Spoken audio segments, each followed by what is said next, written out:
ጤና ይስጥልኝ ሮኒ። ጤና ይስጥልኝ አምሳሉ። ዛሬ እንግዲህ ትንሽ ለየት ያለ ነገር ባለፈው ከሁለት ቀን በፊት ግንቦት 25 ቀን ያው የዘመቻ ሰለሞን 35ኛ በዓል ተከብሯል። ስለዚህ ጉዳይ እስቲ ስለ በዓሉ አንተም በዛ ዝግጅት ላይ ማለትም በውዞ ሂደት ላይ በአፍላይ ወጣትነት ዘመንህ በእስራኤል የመከላከያ ሰራዊት ውስጥ ነህ ያን ዘመቻ ከፍተኛ አስተዋጽኦ አድርገሃል። እስቲ ከዛ ሁሉ በፊት ግን ለዚህ ዘመቻ 14200 ይላሉ አንዳንድ ጊዜ ደግሞ 14400 ይላሉ። በመሐከሉ ደግሞ 8 ልጆችም ተወልደዋል። ያ ማለት ምንድነው? ዛሬ 35 ዓመታቸው ነው። እነሱም ፈልገን አግኝተን አንድ ቀን እናቀርባቸዋለን። እስከዛ ግን እስቲ ለዛ ህዝብ በእስራኤል የኢትዮጵያን ብሔራዊ ፕሮጀክት ስም ብትባረካቸው። በመጀመሪያ አምሳሎ በጣም አመሰግናለሁ። ዘመቻ ሰለሞን ለኔ ትልቅ ጊዜና ብዙ ስራዎችን የሰራንበት ሰዓት ነበር። በዛ ሰዓት ለመጡት ከዛም በኋላ ወደ እስራኤል ሀገር ለገቡ እንኳን ደህና መጣችሁ። በአሁኑ ሰዓት ደግሞ በእስራኤል ሀገር ውስጥ ከገባችሁ ጀምሮ ብዙ ነገሮችን አልፋችሁ አሁን ጥሩ ደረጃ እንደምትገኙ እምነት አለኝ። ስለዚህ ይሄን በተመለከተ ዘመቻ ሰለሞን እንዴት ነው ምን ነበር በሚለው ያኔ አሁን ወደኋላ ዞር ብዬ ሳስታውስ አሁንም አንተ እንደጠየቀኝ ብዙ ነገሮችን ያስታውሰኛል። አንደኛ በዛ ሰዓት እኔ በውትድርናው ዓለም ነበር እና የጤና መኮንን በጤና በኩል በዛ በተለይ በሚረፓት ሙምኪን ወይም ደግሞ በአዋቂዎች የሕክምና ክፍል በዛ ውስጥ ነበር መሰራ ነበር እና በዛ ሰዓት የነፍስ አድን ዘመቻ በዛ ሰዓት የኔ ኃላፊ ማለት የውትድርናው ኃላፊ መጣችና ዘመቻው ከመሆኑ በፊት 2 ቀን አስቀድማ አንድ ነገር የሆነ ሚስጥር አለ። ከዛ የሚስጥር እንደተጠበቀ ሆኖ ከዛሬ ጀምሮ ወደ ቤት መውጣት ክልክል ነው። ስለዚህ ከዚህ ከውትድርናው ካምፕ መቆየት አለባችሁ ተባል። እኔም ሌሎቹ ነበርና ስታንድ ባይ ይባላል። አዎ። ስለዚህ ምን እንደሚሆን አላወቅነው ነበር መጀመሪያ። ከዛ ከተናገረች በኋላ በሁለተኛው ቀን መጥታ በነገው ዕለት ዘመዶችህ በሙሉ ከአዲስ አበባ ያሉ ዘመዶችህ እስራኤል ሀገር ይገባሉ የሚል መልእክት ተላለፈ እና በጣም ደስ አለኝ። ምክንያቱም በዛ ሰዓት ብዙ ሰዎች ብዙ ልጆች ወላጆቻቸው ኢትዮጵያ ነበሩ። ወደዚህ ሀገር ለመምጣት ብዙ ዝግጅት ነበር፣ ግን መቼ እንደሚመጡ አናውቀው ነበር። በአንድ ቀን እንደዚህ አይነት ውሳኔ ተወስኖ ግን ሰዎች አዲስ አበባ የነበሩት በሙሉ በአጠቃላይ ይመጣሉ ተብሎ ሲወሰን እኛም በውትድርናው ዓለም ያለነው በሙሉ ተዘጋጅተን ምን መሆን እንደሚገባ በተጠንቀቅ ነበር ያሳልፍነው።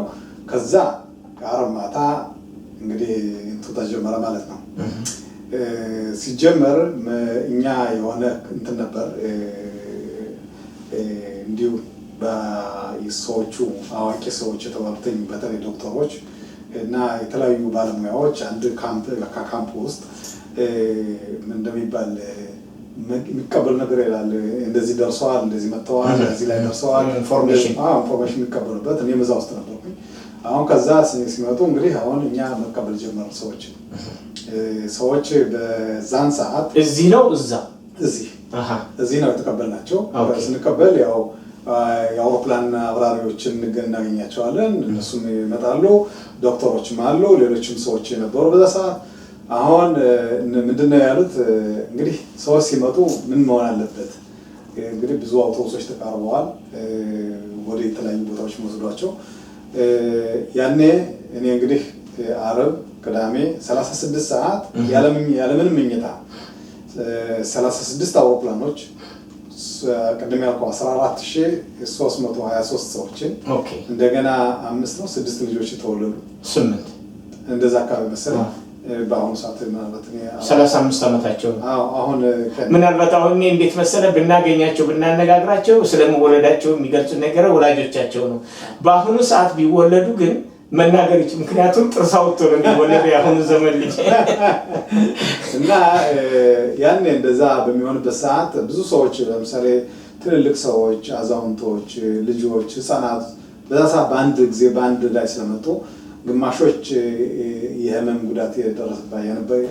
እየታመሙ እንደገና ደግሞ በመንገድ ላይ እንግዲህ የመጀመሪያ ጊዜ በአውሮፕላን ተሳፍሮ እስራኤል ሀገር መድረስ ቀላል ነገር አይደለም እና አንዳንድ ሰዎች ራሳቸውን ያመማቸው፣ ሆዳቸውን የቆረጣቸው የተለያዩ ነገሮችን የተሰማቸው የህክምናን ጉዳይ በተመለከተ እኔን ሲመለከት ስለነበር እኔ አሁን ከአስተርጓሚውን ዶክተሮች ምን እንደማድረግ እንደሚገባቸው ማንን ወደ ሆስፒታል መውሰድ እንደሚገባ ማንኛውን ወደ ይሄ በሜዲካል ምን ይባላል ፕራዮሪቲ ፎር ዘ ካጁዋሊቲ ማለትም መጀመሪያ የደከመውን እንዴት ነው?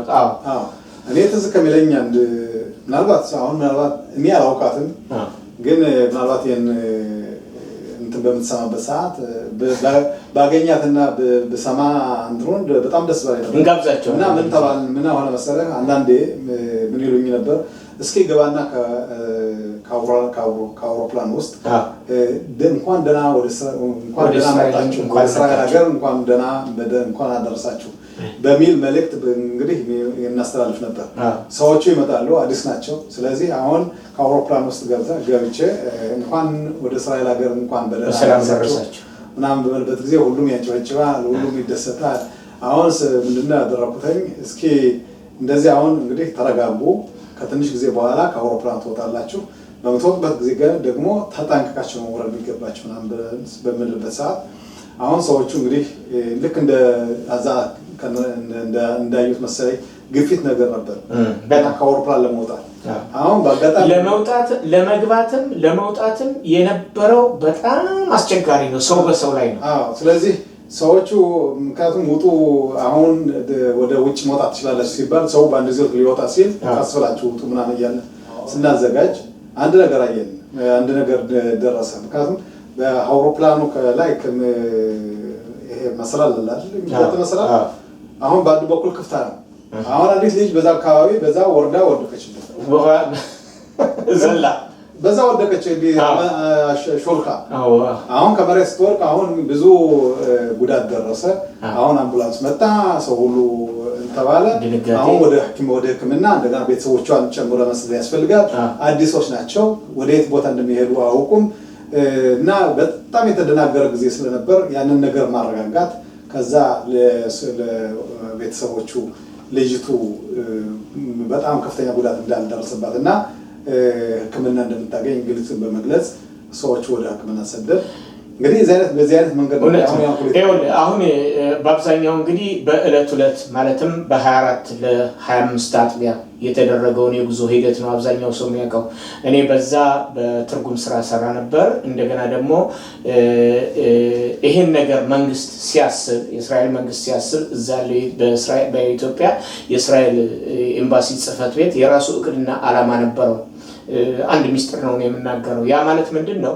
የቤት ኮሚቴ የሚባል ነበር። ያን እንዳቋቁም የተደረኩት እኔ ነኝ። ወደ 60 ሰዎች ያ ዝርዝር አለኝ የተቋቋሙት። ያ የቤት ኮሚቴ ምንድነው? ወደ አዲስ አበባ ከመጣ በኋላ ማህበረሰቡ በሾላ ብቻ ሳይሆን በፈረንሳይ ለጋሲዮን በአዲስ አበባ ውስጥ ባሉ በተለያዩ ሰፈሮች ነበሩ። እነኛን ያረፉባቸውን የተከራዩትን ቤት ቁጥር ቀበሌ መዝግበው የሚይዝ ወደ 60 ሰዎች ነበሩ። ዝርዝሩ አለኝ። ያን ካደራጀን በኋላ እንደገና ምንድነው የተደረገው? ወደ ኮቴቤ አካባቢ ወደ መምህራን ማሰልጠኛ አካባቢ ሰፊ ሜዳ ነበረ። ያን ሜዳ ትዝ ይለኛል ነፍሱን ይማርና አዲሱ ወዳጅ ጋር ሆነን ግሪደር ተኮናትረው ያ ግሪደር መጀመሪያ መንጠራ ያደርግ ነበር። ለምንድን ነው ይሄ ምፍጻ ሽሎሞ ባይሳካ ኖሮ በአቅራቢያ የነበሩትን ሰዎች በሌሊት በጨለማ ሱዳን ውስጥ እንደተደረገው የሆነ ቦታ የማረፊያ አውሮፕላን ማረፊያ ቦታ ተዘጋጅቶ የነበረውን ሰው ፒክ ለማድረግ የተዘጋጀ ዝግጅት ነበረ። እንግዲህ ባይሳካ ኖሮ ማለት ነው። ምክንያቱም የመንግስት ተቃዋሚ ኃይሎች መንግስት መጨረሻ ላይ ደርግን የጣሉት ቀርበው ነበረ። በከተማዎች አካባቢ የመረጃ ሰራተኞቻቸው በየቡና ቤት ውስጥ ነበሩ፣ ሰርገው ገብተዋል። አንዳንድ ነገሮችን ታያለ። ጸጉረ ልውጥነታቸውን፣ አለባበሳቸውን፣ አነጋገራቸውን ሁሉ ታየዋለ። ስለዚህ ጦርነት አይከፈት እንጂ በስለላ መልክ ገብተዋል፣ ከተማ ውስጥ አሉ። እንደገና ደግሞ የነሱ ደጋፊ የሆነውም በከተማ ውስጥ ነዋሪ የሆነው መምጣታቸውን በተስፋ የሚጠባበቅ ነበር። ከዚህ አኳያ ምናልባት ያ የዘመቻ ሰለሞን በአንድ ጊዜ ህዝቡን የማውጣት ሁኔታ ባይሳካ ያ የተመነጠረ ቦታ በስውር አውሮፕላን አርፎ ሰዎችን ለማውጣት የተደረገ ነበረ። እኔ መጽሐፌ ላይም እንግዲህ እዚህ ላይ ማየት የምንችለው ምንድነው የእስራኤል መንግስት አንድ ነገር በሚሰራበት ሰዓት በአንድ አቅጣጫ ብቻ አይደለም፣ ቅድመ ዝግጅቶችን በተለያዩ ሁኔታዎች ያደርጋል። እንደዛ ነው እንግዲህ እንደምናየው። ስለዚህ በዛ ሰዓት አሁን ለምሳሌ የመሪያው እቅድ ባይሳካ ኖሮ የሁለተኛው እቅድ አሁን አንተ እንዳልከው በተዘጋጀው መሰረት ከሱዳን ለምሳሌ በበረሃ ውስጥ አውሮፕላኖች እየመጡ እያረፉ የኤርፕለስ በተለይ በዚህ ዘመቻ ላይ እኔ ሮኒ በጣም ትዝ የሚያስቀኝ ምንድን ነው እዛ እንግዲህ ሲኖስ ነበር የሚባል አለ። ከዛ በፊት እንግዲህ ቤተሰቦቻችን የተመዘገቡበት ቁጥር ያለው መታወቂያ አለ። እሱን እያዩ ነው የሚያስገቡ እና ይሄ የገንዘብና የገንዘብ መቀበያና የሬሽን ማለትም የምግብ እርዳታ መቀበያ ካርዱን እያዩ ነው ያን የሚያስገቡ። ያን ጥንቃቄ ሁሉ አልፈው የአዲስ አበባ ጮሌዎች ሴቶቹ የእናቶቻችን ቀሚስ ለብሰው ታታ እያያ እያሉ አብረው ይገባሉ። ወንዶቹ ደግሞ እያያ ምናምን እያሉ የተቆራረደለ ብዙዎቹ እዚህ ገብቷሉ። እኔ የማስታውሰው ወደ 35 የሚሆን እንኳን እዚህ እስራኤል ሀገር እንደገቡ ዛሬ ምናልባት ይመለከቱ ይሆናል። በካናዳ፣ በእንግሊዝ፣ በተለያዩ ሀገሮች ተበትነው የሄዱ አሉ። እና ምን ልፈልጌ ነው ያ ዘመቻ እስራኤል በዓለም አቀፍ ደረጃ እውቅና ያገኘችበት ታላቁ የቤተ እስራኤል ማህበረሰብም ከነበረው ችግር ከነበረው ምናልባት ይባል የነበረው ምንድነው እንግዲህ ፕሮግራሙ ይሄ በየሳምንቱ በየወሩ የተወሰኑ ሰዎችን ወደ ቅድስት ሀገር በማምጣት ሂደት ከ20 ዓመትና ከ30 ዓመት በላይ ሊፈጅ ይችላል የሚል እቅድና ፕሮግራም ነበር። ነገር ግን በአንድ ጊዜ ቅድም አንተ እንዳልከው 14323 ሌሎቹ ደግሞ 14400 ይላሉ። እኔ ደግሞ በመጽሐፌ ላይ ዋናው ቁጥሩ ያወቀው ዳታው ይሄን የሚያውቀው አንድ ሰው ብቻ ነው። እኔ በትክክል ሚካ ፊልድማን ነው። ሚካ ፊልድማን የዚህ ማህበረሰብ ትልቅ ባለውለታ፣ የምናከብረው የምንወደው እናቶቻችን አባቶቻችን ጓዳ ውስጥ እየሄደ መንደር ውስጥ እየሄደ ገጠሪቱን ኢትዮጵያ እታታ እያያ እያለ የማህበረሰቡን ባህልና ወግ ጠንቅቆ የሚያውቅ አሁንም ዳታው ያለው የኢትዮጵያ ይሁዳውያን የጉዞ ሂደት ሚካ ፊልድማን ትክክል ነው። አሁን እንዳልከው ሚካ ለኛ ህብረተሰብ ያደረገው አስተዋጽኦ በጣም ያልተዘመረለት አንዱ ትልቁ ችግራችን ምንድነው መሰለህ አምሳሉ እንደነዚህ አይነት ሰዎችን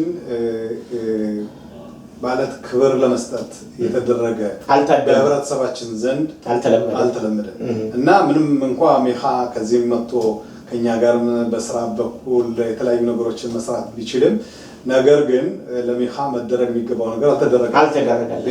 ሌሎችም አሉ። ለምሳሌ ኡሪኤል ብራኒ ያደረገው ሌሎችም እንደዚሁ እንደተለያዩ ባለስልጣናት ከኢትዮጵያ መንግስት ጋር በመነጋገር መንገዱን ለማዘጋጀት መንገዱን ወደዚህ ሀገር እንዲሳካ ለማድረግ የተደረገ ጥረት ከፍተኛ የሆነ ጥረት ነበር እና እነዚህ ነገሮችም በተለይ እኛ እያዋሳን እንደነዚህ አይነት ሰዎችን ብናስታውሳቸውና በማህደራችን ውስጥ ቢቀመጡ ለሚቀጥለው ትውልድ ምናልባት እንዲያውቃቸው ታሪካቸው እንዲዘከር ቢሆን መልካም ነው እየገመታለሁ። እውነት ነው። ለምሳሌ ዘመቻ ሰለሞንን እኔ እንዲህ ነው የጻፍኩት፣ አንተም ጽፈሃል። በእያንዳንዳችን በመጽሐፍቶቻችን ላይ ዘመቻዎቹን ወይም ደግሞ የተደረጉትን የጉዞ ሂደቶችን ጽፈናል።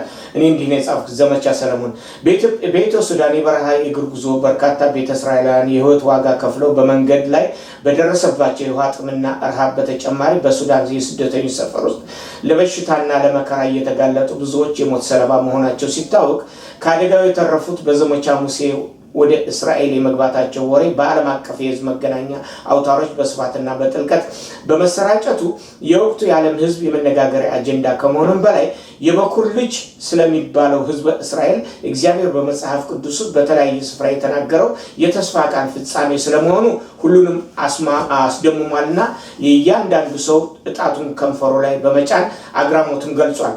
የኢትዮጵያ ሶሻሊስት መንግስት ተደፈርኩ በሚል መሰረተ ቢስ አቋም ወደ ቅድስት ሀገራቸው ጉዞውን ባልጀመሩ ነገር ግን ጊዜና አጋጣሚውን በሚጠባበቁ ቤተ እስራኤሎች ላይ ጥብቅ ክትትል እንዲደረግባቸው በክፍለ ሀገር፣ በአውራጃ፣ በወረዳና እስከ ገጠር ቀበሌ ማህበር ድረስ የደብዳቤ ሰርኩላር ስለበተነ ጽዮናዊነትን ባስመለከተ ውይይት ሲያደርግ በጆሮ ጠቢዎች የተደመጠ ወይም የጉዞ እንቅስቃሴ ሙከራ ሲያደርግ በጥበቃ ኃይሎች መዳፍ ውስጥ የገባ ቤተ እስራኤላዊ ለእስር ተዳርጎ በምርመራ ስም የሚፈጸምበት ግፍና በደል ከባድ ነው።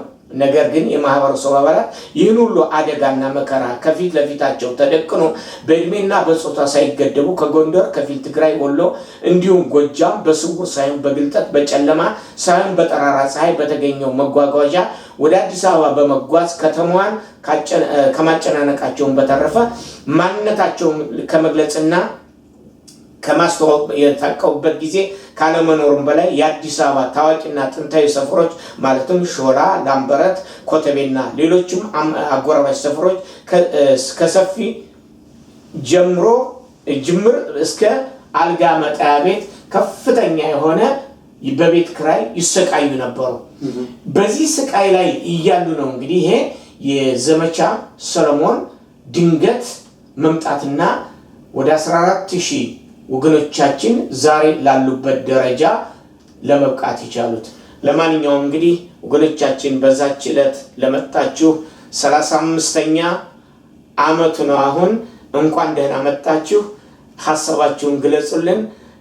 አንዳንድ ገጠመኞቻችሁንም ብትጽፉልን ወይም ደግሞ በስልክ ደውላችሁ ብትነግሩን በዚሁ ፕሮግራማችን ላይ በቃለ መጠይቅ ተሳታፊ እናደርጋችኋለን። እጅግ አድርገን እናመሰግናለን። እዚህ ላይ አምሳሉ አሁን ያነበብከው እና በመጽሐፍ ላይ ያሰፈርካቸው ነገሮች ከዘመቻ ሙሴ ጋር ይገናኛሉ። እንደገናም ደግሞ ይመሳሰላሉ። ከዛ የተረፉ የዘመቻ ሙሴ ሲቋረጥ ብዙ ሰዎች ወደ አዲስ አበባ መጥተዋል። ከነሱ መካከል ለምሳሌ ነብሱን ይማርና ለኢትዮጵያ ይሁዳውያን ከፍተኛ አስተዋጽኦ ያደረገው አዲሱ የኔ ወዳጅ አንዱ ነው። ስለዚህ እንደነሱ አይነት ሰዎች ለምሳሌ ከሱዳን ወደ አዲስ አበባ መጥተው በአዲስ አበባ ወደ እስራኤል ሀገር ገብተዋል እና የአዲስ አበባ የነበሩት ኢትዮጵያ ይሁዲዎች የደረሰባቸው ችግር በእርግጥ እንደ ሱዳኑ ሆኗል ማለት ሳይሆን ግን የደረሰው ችግር ከፍተኛ ነው። እነሱ ደግሞ እድለኞች ናቸው ማለት ይቻላል። ምክንያቱም ከአዲስ አበባ ተሳፍረህ በአውሮፕላን ወደ እስራኤል ሀገር መግባት በአንድ ቀን በተወሰነ ሰዓት 4 ሰዓት ባለው ጊዜ ውስጥ ከኢትዮጵያ እስራኤል ሀገር ገብተህ እንግዲህ ወደ ስትጸልይላት ስታልማት ከኖርከው ሀገር ላይ በአውሮፕላን ማረፍ ቀላል ነገር አይደለምና ይሄ ፕሮግራም ማለት የዘመቻ ሰለሞን ዘመቻ ብዙ ነገሮችን ማስታወስ የሚችልበት ሁኔታም አለ።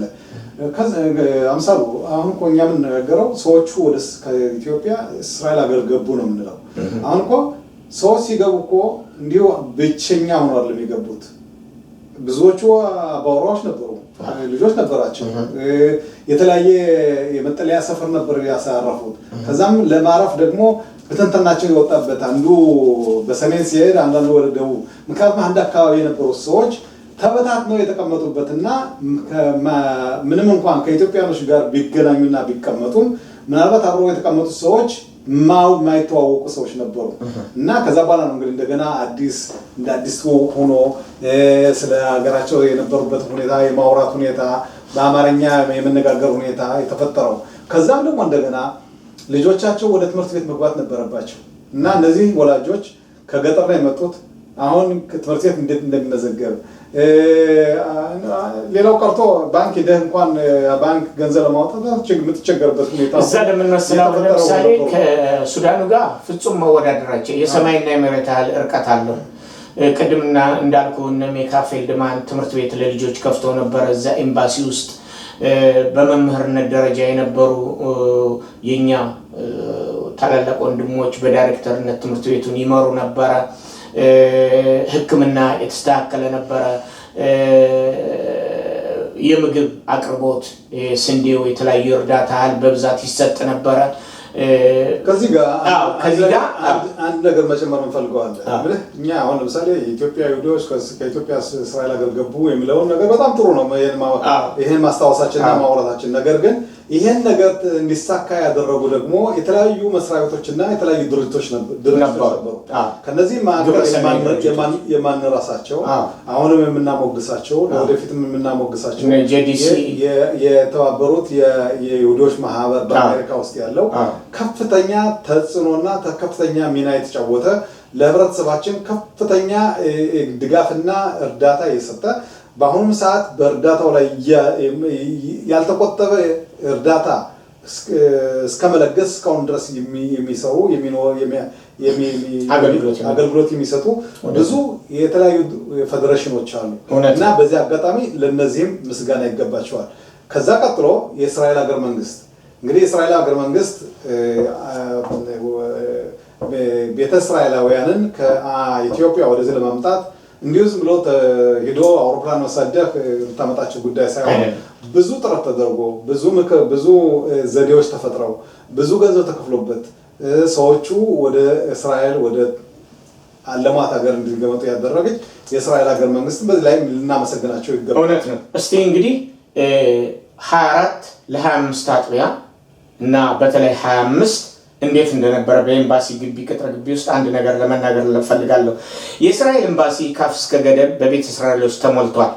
በርካታ የስኩኑት አይሁዲት መስሪያ ቤት ሰራተኞች ከወዲያ ወዲህ ይራወጣሉ።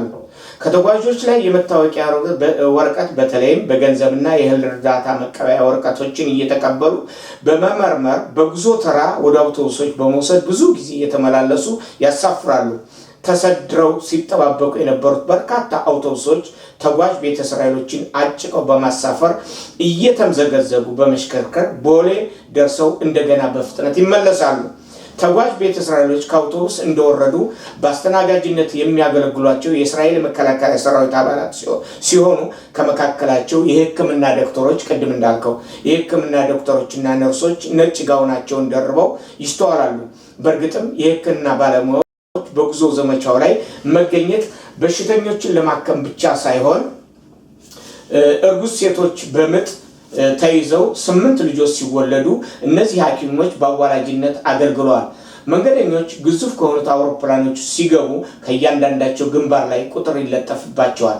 ይህ ደግሞ የበረራ ተራ ቁጥር መሆኑ ሲሆን የእያንዳንዱ የአውሮፕላን ወንበሮች ላይ ስለታጠፈ መቀመጥ የሚቻለው ከወለል ላይ ነበር።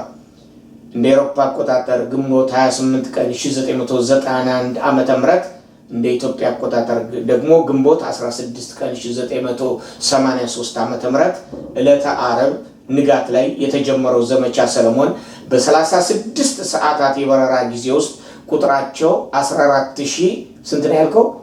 323 እኔ 14200 ነው ያልኩት።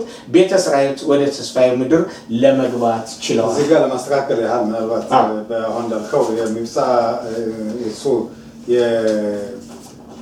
ዘመቻ ሰለሞን የተፈጸመው በ1991 ዓመተ ምህረት ሲሆን በዛ ሰዓት ነው እንግዲህ አሁን አንተ በ83 ስላልክ ነው በእንዳው ኢትዮጵያ አቆጣጠር ነው እንደ ኢትዮጵያ 83 ነው።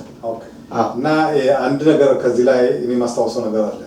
ምናልባት ቅድም ስናገር አንተም እንዳልከው የእስራኤል ሀገር መንግስት ምናልባት ይሄ ባይሳካ ይሄኛው ይሳካ ብሎ አንድ ነገር እንዳወጣው ሁሉ የኛ ወንድሞች በውትድርና ዓለም ውስጥ የነበሩ በውትድርና ዓለም እያሉ ይሄን ምብጻ ወይም ደግሞ ይሄን ዘመቻ ሰለሞንን እንዲሳካ ለማድረግ አስቀድመው በመሄድ ቦታ በመያዝ ማለት የቢታሆን ማለት የደህንነቱን ክፍል በተመለከተ ከፍተኛ አስተዋጽኦ ያደረጉ ከኛ አብራክ የወጡ ብዙ ወጣቶች ነበሩ።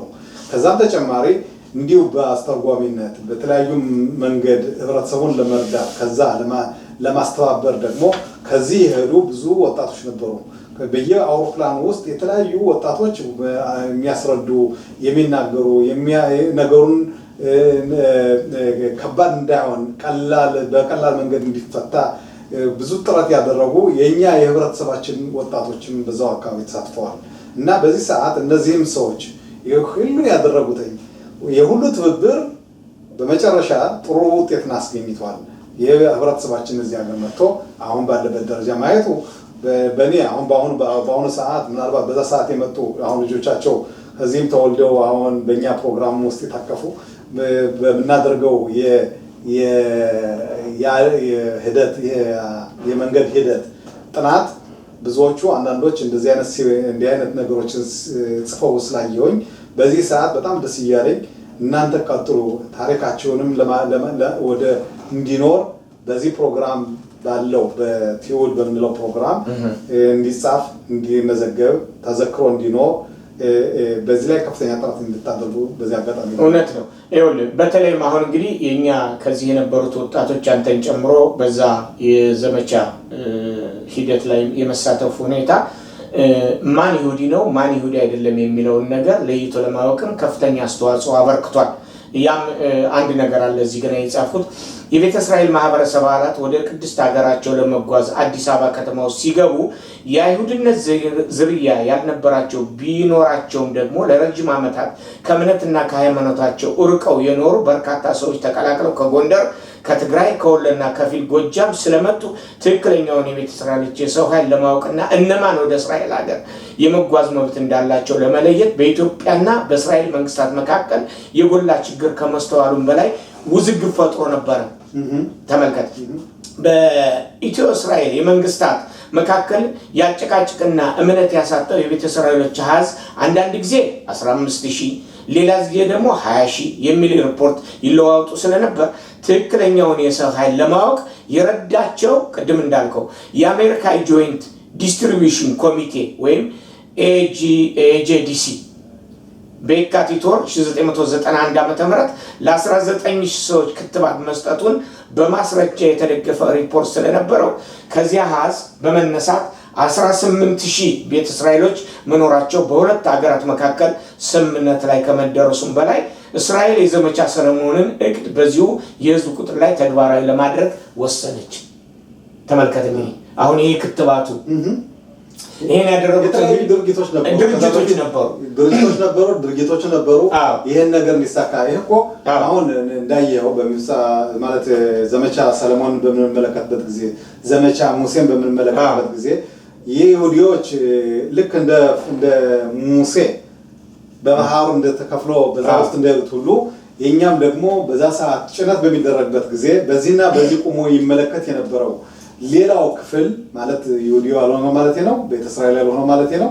በዛ ሰዓት ስትመለከት እንዴት እነዚህ በመሐከል ሆነው ከአውቶቡስ ሲገቡ ሌሎቹ ከዳር ሆነው ሲመለከቱ የምታየው ነገር በጣም የሚገርም ነገር ነበር። በጣም ለምሳሌ እንዴት መሰለ በተለይ ትዝ ይለኛል በዛለት ሰማይ ሁሉ ልክ የሆነ መሬት ላይ የፈሰሰ አንድ ነገርኛ ምንድነው ይሄ እኔ መናገር ይከብደኛል አሞራ አንዳንድ ጊዜ ከብቶችን ልክ እንደዛ ነው ሰማዩ በሙሉ ረፋዱ ላይ እንደዛ የሆነው እና ምንድነው ከጠላት የአረብ ሀገሮች የሰማይ ራዳር ክልል ውጭ በመሆን ከእስራኤል ወደ ኢትዮጵያ በመኖር አዲስ አበባ ሰማይ ላይ ጀግናው የእስራኤል አየር ኃይልና ሲቪል አቪዬሽን አውሮፕላኖች ካንጃበቡ በኋላ ቦሌ ዓለም አቀፍ አውሮፕላን ጣቢያ ላይ ሲያርፉ የተወሰኑት ደግሞ በአየር ላይ እንዳሉ አካባቢን ይቆጣጠራሉ። በወቅቱ የእስራኤል የመከላከያ ሰራዊት ምክትል አዛዥ ጀነራል አምኖን ሊፒኪን ሻሃክ እየተመራ አደጋና አንዳች ክስተት ቢፈጠር አጸፋዊ እርምጃ ከመውሰድ ባለፈ ቤተ እስራኤሎችን በወታደራዊ ኃይል ለማውጣት የተዘጋጁ ልዩ ኮማንዶዎች በአውሮፕላኑ ሆድ ውስጥ አድፍጠው ተቀምጠዋል። ከመካከላቸው ደግሞ ቀደም ብለው በተለያየ ጉዞ ሂደት ወደ እስራኤል ሀገር የገቡና በአገሪቱ የመከላከያ ሰራዊት ውስጥ በመደበኛና በብሔራዊ ውትድርና አገልግሎት ላይ የነበሩ ቤተ እስራኤላዊ ወጣቶችን ዩኒፎርም ለብሰው ሙሉ ወታደራዊ ታጥቀውና ጠመንጃ አገንድረው ማየት በራሱ ትልቅ ደስታ ይሰጥ ነበር። ከነኛ መካከል ማን ነው አንዱ ሮኒ አካዴሚ እጅግ አመሰግናለሁ።